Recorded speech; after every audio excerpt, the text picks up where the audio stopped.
पिछले एक महीने में हरियाणा के दो बड़े नेताओं में सींग फंसते हुए नजर आ रहे हैं। हम बात कर रहे हैं मुख्यमंत्री नायब सैनी की और कांग्रेस के बड़े नेता रणदीप सुरजेवाला की।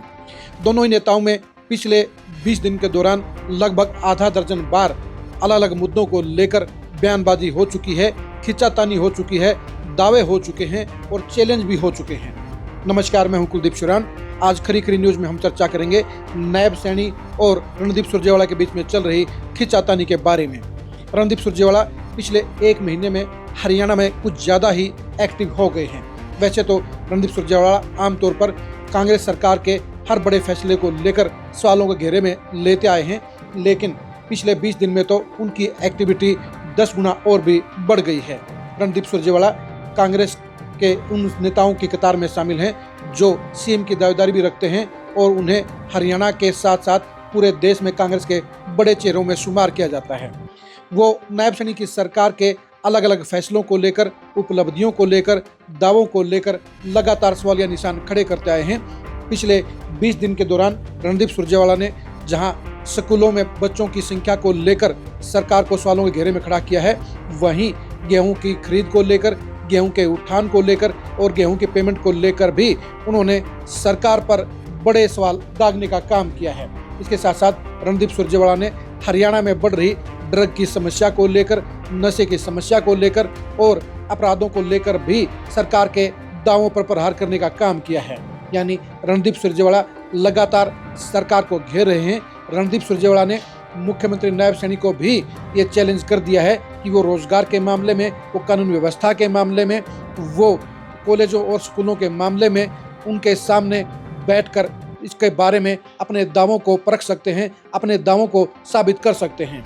जहां नायब सैनी बार बार ये दावे करते आए हैं कि फसलों का उठान वो साथ साथ हो रहा है, 48 घंटों में पेमेंट हो रही है, तो वहीं पर रणदीप सुरजेवाला लगातार मंडियों में जाकर ये दावे करते आए हैं कि सरकार के दावे खोखले हैं, किसान मंडियों में परेशान हुए हैं, किसानों को पेमेंट नहीं मिल रही है, सरकारी स्कूलों में बच्चों की संख्या एक साल में ही 3 लाख घट गई है, रोजगार को लेकर सरकार के दावे झूठे हैं। यानी दोनों ही नेताओं में तू डाल और मैं पात की सियासत चल रही है। मुख्यमंत्री होने के नाते नायब सैनी अपनी सरकार की उपलब्धियों को बखूबी बताने का काम कर रहे हैं। वो अपनी सरकार के ब्लूप्रिंट के बारे में भी दावे करते हैं, वो हरियाणा के विकास को लेकर भी दावे करते हैं, लेकिन नायब सैनी के हर दावे को रणदीप सुरजेवाला सवालों के घेरे में खड़े कर रहे हैं। वो सरकार से सवाल भी पूछ रहे हैं और मुख्यमंत्री नायब सैनी को आमने सामने बैठने का चैलेंज भी दे चुके हैं, लेकिन नायब सैनी ने अभी तक रणदीप सुरजेवाला का चैलेंज स्वीकार नहीं किया है।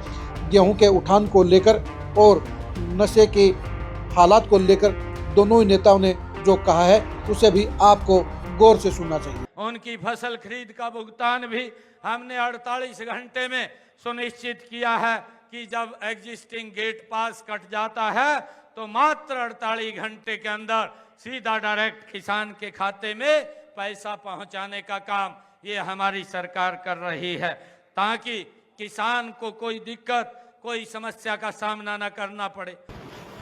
दूसरी बात, नायब सैनी सरकार की बद इंतजामी के चलते न बारदाना है, न मंडियों में उठान है, न किसान का भुगतान है और न आड़ती को उसकी आड़त मिल रही, न मजदूर को उसकी मजदूरी मिल रही। जींद हो, जुलाना हो, पीलूखेड़ा हो, उचाना हो, नरवाना हो, कैथल हो, अंबाड़ा हो, कुरुक्षेत्र हो, यमुनानगर हो, करनाल हो, पानीपत हो, पूरे हरियाणा की मंडियों की लगभग यही स्थिति है। जींद अनाज मंडी के हालात तो और विकट है। कल 24 अप्रैल तक जींद की सभी जिले की सभी मंडियों में 66,54,000 क्विंटल गेहूं का आगमन हुआ। उसमें से लिफ्टिंग केवल हुई है 22,36,000 क्विंटल, यानी 33%। अगर यही हालात चलते रहे तो जींद की मंडियों को खाली करने में 1 महीने से 2 महीने का समय और लगेगा। जो फसल का नुकसान होगा, जो फसल नष्ट होगी, बारिश हो गई तो फसल का नुकसान होगा, मंडी में भराई नहीं होगी, उठाई नहीं होगी, इससे नुकसान होगा। जुलाना में तो जो कांटे वाले हैं उनकी सरकारी एजेंसियों से मिलीभगत पाई गई, हो सकता है जींद में भी वो हो, तो वो क्या करेंगे?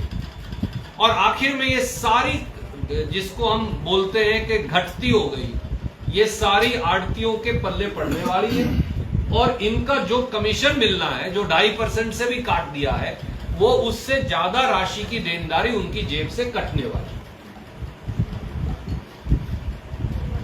मंडी मजदूरों के हालात और खराब है। ये सारे हमारे भाई SC BC समाज से, जब तक मंडी से 60-70 हजार 80 हजार कट्टे नहीं उठते, उनका सीजन की गेहूं और मजदूरी उनको नहीं मिल पाती। अगर मंडी में उठेंगे 10,000 या 15,000 कट्टे, तो मजदूर क्या खाएगा, क्या कमाएगा? जींद जिले की, कैथल जिले की दोनों मजदूर यूनियन मुझे मिली थी। उन्होंने कहा कि आज उनकी जो हालात है वो ये है कि उनके पास मजदूरी का पैसा भी नहीं, और अगर यही हालात रहे और उठान नहीं हुआ तो उन्हें जाना पड़ेगा सब कुछ छोड़कर।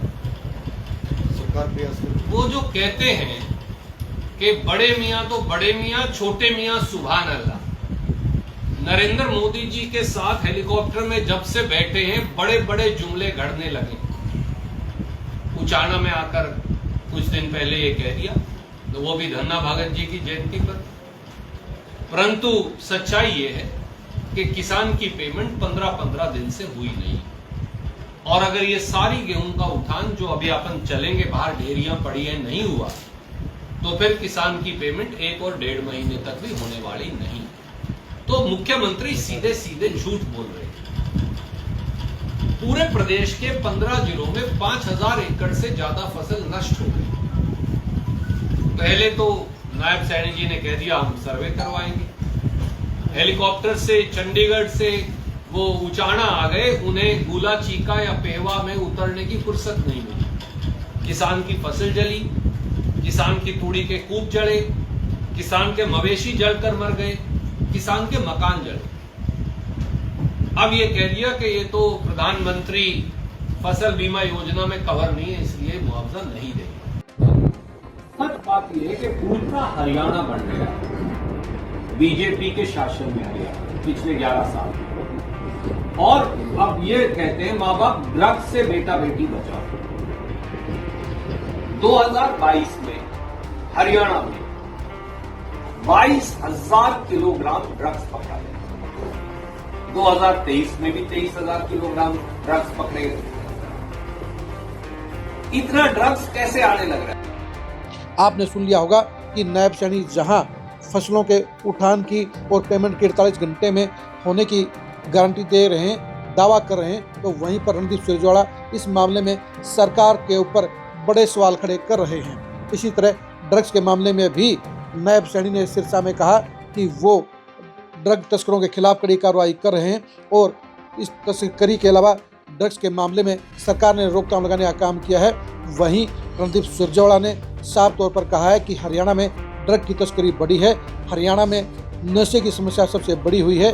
यानी जहां एक तरफ नायब सैनी किसी बात को लेकर दावा करते हैं, तो चंद घंटे के बाद ही रणदीप सुरजेवाला उसके खिलाफ में आंकड़े लेकर आ जाते हैं और सरकार के दावों को खोखला साबित कर देते हैं। इसलिए दोनों नेताओं के बीच में खींचातानी चल रही है और दोनों ही नेताओं के सींग पूरी तरह से फंसते हुए नजर आ रहे हैं। इस बहस का फैसला तभी हो सकता है जब नायब सैनी रणदीप सुरजेवाला का चैलेंज स्वीकार कर लें और मीडिया के सामने दोनों नेता एक दूसरे के दावों को साबित करने का काम करें, एक दूसरे के दावों को परखने का काम करें और एक दूसरे के दावों को सच्चाई की कसौटी पर खरा उतारने का काम करेंगे। अगर नायब सैनी दावे करते रहेंगे लेकिन चैलेंज के लिए नहीं आएंगे, तो ऐसे में रणदीप सुरजेवाला के दावों में, रणदीप सुरजेवाला की पोल खोल अभियान की सच्चाई में ज़्यादा दम नजर आएगा। अब देखने की बात यह है कि नायब सैनी रणदीप सुरजेवाला का चैलेंज कब स्वीकार करते हैं और आमने सामने बैठकर कब नायब सैनी रणदीप सुरजेवाला के सारे सवालों का करारा जवाब देते हैं और सरकार के ऊपर उठाए गए सवालों को बखूबी जवाब देते हुए उनकी धार कुंद करने का काम करते हैं। आप रणदीप सुरजेवाला के दावों के बारे में क्या सोचते हैं कमेंट करके जरूर बताइए। आप नायब सैनी की परफॉर्मेंस और उनकी सरकार की प्रोग्रेस के बारे में क्या सोचते हैं, इसके बारे में अपनी राय दीजिए। आप हमारे फेसबुक पेज को फॉलो कीजिए, आप हमारे यूट्यूब चैनल को सब्सक्राइब कीजिए। नमस्कार।